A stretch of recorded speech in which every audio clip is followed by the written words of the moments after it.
In the previous lesson, we briefly mentioned local variables. Let's now more carefully consider how local variables are different from the variables in the previous chapters. Local variables are variables that are created inside a function body. In contrast, global variables are variables that are created outside function bodies. Local variables are automatically destroyed at the end of a function call, so they're only available in the function body where they were created. In contrast, global variables are available everywhere, even inside function bodies. Let's again consider the example from the previous lesson. Variable a is created in line 4, and variable b is created in line 5.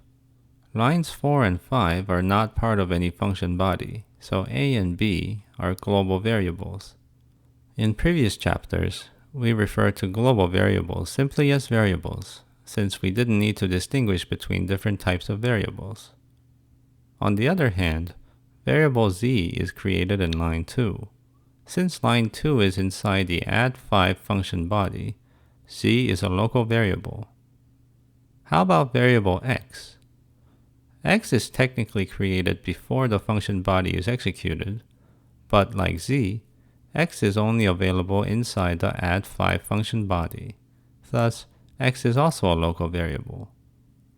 LWPS stores global variables in the global variables map and local variables in the local variables map. Both maps are initially empty.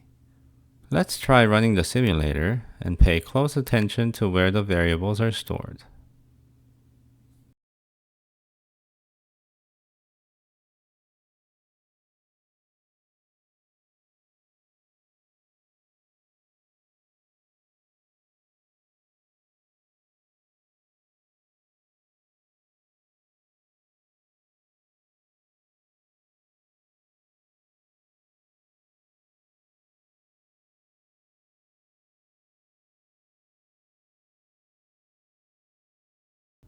As expected, a and b are stored in the global variables map, while x and z are stored in the local variables map.